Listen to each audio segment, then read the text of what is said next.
Let's look at a passage from Islam's most trusted source on the life of Muhammad. This is Sahih al-Bukhari, number 2442 in the Aisha Bewley translation. I'll post a link to the complete hadith in the description box of this video in case you'd like to read it. In this passage, Muhammad's 9 wives are feuding with each other because his favorite wife, his child bride Aisha, is getting special privileges. She's receiving more gifts than the other wives. So some of these disgruntled wives get together and decide to ask Muhammad for equal treatment. Here's Muhammad's response. Do not injure me regarding Aisha. The revelation does not come to me when I am in the garment of any woman except Aisha. Did you catch that? The revelation, Quranic revelation, does not come to me when I am in the garment of any woman except Aisha. In other words, don't complain about Aisha. Allah gives me revelations when I'm wearing Aisha's garments, but not when I'm wearing your garments.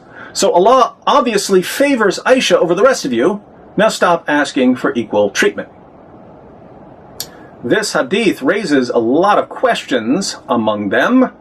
What in the name of RuPaul is Muhammad doing wearing women's clothes? The Muslim sources contain more than 30 references to Muhammad wearing women's clothing. I'll include several examples in the link I mentioned. The narration we looked at in Bukhari uses the word thawb, which is like our word garment in that it can refer to a man's garment or a woman's garment.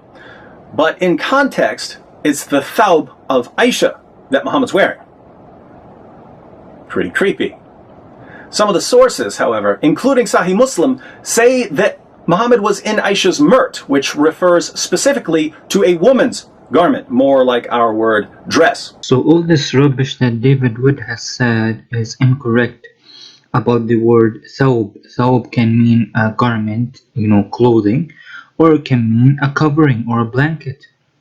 As we see in the hadith of Sahih Muslim, as you can see in the reference here, that the Messenger of Allah said, a man should not see the private parts of another man, and a woman should not see the private parts of another woman. And a man should not lie with another man under one covering, and a woman should not lie with another woman under one covering. The word covering here in the Arabic version of the hadith is thawb. As you can see, as the Prophet Muhammad said, وَلَا يُفْضِي الرَّجُلُ إِلَى الرَّجُلِ فِي ثَوْبٍ وَاحِدٍ وَلَا تُفْضِي الْمَرْأَةُ إِلَى الْمَرْأَةِ فِي الثَّوْبِ الْوَاحِدِ. So as you can see, the word thawb here is used as covering. So that means a male should not lie under one thawb or under one covering or blanket with another male. So this means that the revelations come to the Prophet Muhammad when he is sleeping under the same covering or under the same blanket as Aisha in her house.